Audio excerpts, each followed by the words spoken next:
Why is Kent Hovind still in prison? It sounds like a ridiculous question if you know the case. Now, it sounds like a redundant and ridiculous question. I'm asking the question, why is Kent Hovind still in jail? Some would say it's obvious why he's in jail. It's tax evasion and these structuring problems he made when he tried to avoid the IRS. But I want to look at the evidence and prove he has been railroaded constantly. I'm your host, the doctor of common sense, E.T. Williams. Please visit the website at www.whateverhappenedtocommonsense.com. I am America's anchor man, and I like to bring you stories that others do not bring. A variety of stories. You can get the app of the Doctor of Common Sense at iTunes, or you can visit the website www.whateverhappenedtocommonsense.com, or look at the link below. Kent Hovind. Now, some of you may not be familiar with Kent Hovind. I've seen the debate between him and Hugh Ross, and I had forgot about how many years ago I had seen that debate, but I looked it up again. Erin Davis and her husband had been trying to help Kent Hovind, and they had been doing everything they can to get this story out about Mr. Kent Hovind. Erin and her husband had asked me several times to do a video on this, and I wanted to do justice when I did the video on this. Now, when you look at the evidence of Kent Hovind, one comes to a couple of conclusions. Now, when first glance at it, you say, okay, he's in there for tax evasion. He was trying not to pay his taxes. Seems like shut and closed case. But let's examine a couple of things. First of all, this is the same IRS that Lois Lerner was heading. And this is the same IRS who has intimidated and lied and locked people up, seized people property without just cause. If we look at the IRS, we want to see whether the IRS really was targeting Kent Hovind because of his religious conviction and what he said about the Illuminati and the New World Order, what he said about evolution, or were they really trying to convict him with a just penalty of tax evasion in these structuring laws? I don't know if you're familiar with the theme park that Kent and his wife founded. It's called the Dinosaur Adventureland. Kent Hovind believes that dinosaurs and humans were on the earth at the same time. So in other words, he's a young creationist. And it's pretty profound, and it's pretty interesting when you hear his argument about not only creation, a young earth. In the debate with him and Hugh Ross, I must say he literally destroys Hugh Ross in the debate. But when I look at these so-called charges on Kent Hovind, most of his tax problems is focusing on Dinosaur Adventureland. Now, I believe they recently just pinned another charge on him. Some say they would just up the ante on an old charge. Some believe a letter that he sent off, they charged him with a new charge because I believe they were trying to seize the property over at Dinosaur Adventureland, and he was trying to stop them from seizing that property, so they hit him with another charge. But the most of his charges are stem from the structuring law. This is this is a thing where those who are tax exempt keep their withdrawals and deposit below $10,000. It's some kind of structuring laws which is supposed to be legal. But anytime the IRS writes a law, they make it so complicated, so there are ways to get around it. Now, others have done this same thing before to this structure in law, and they would have been hit with fines, not locked up and put in jail. But for some reason, Kent Hovind was put in jail for these structural laws. But let's look at some of the things that has happened with this trial to let you know that he was railroaded. There's an assistant U.S. attorney, Michelle Hellmeyer. Kent sent several letters making his argument pretty plain. When you look at the argument, he says, I've attached my third affidavit, exhibit number 2, were letters from 3 tax professionals whom I paid to review my ministry. The whole Young Creationist and the Dinosaur Adventureland was considered a tax-exempt ministry.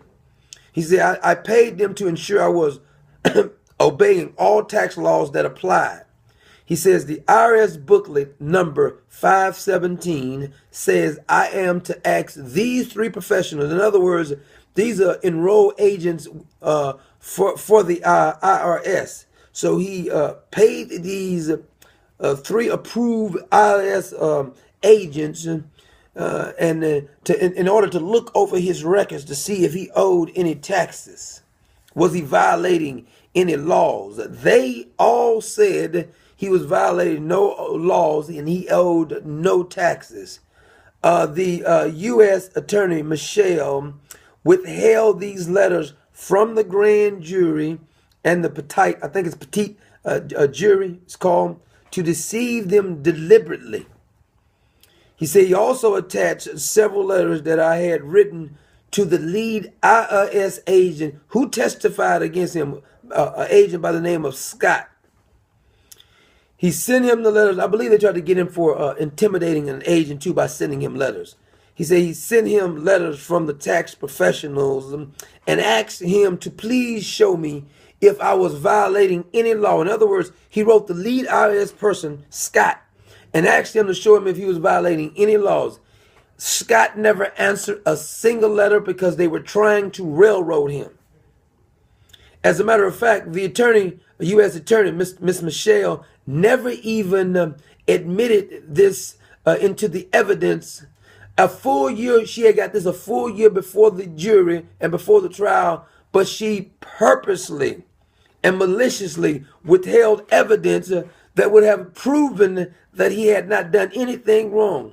She violated her duty to ensure I received a procedural justice by not demanding his testimony be stricken from the record and the case be dismissed. This is his letter to the court records. In other words, not only did Kent send his information and ask these certified CPA officials or these agents who the IRS had approved, they wrote letters saying he didn't owe any money, that he had violated no law. This is what they wrote. This evidence was never presented to the jury, and that's why Kent is in jail right now. You're talking about a man being railroaded.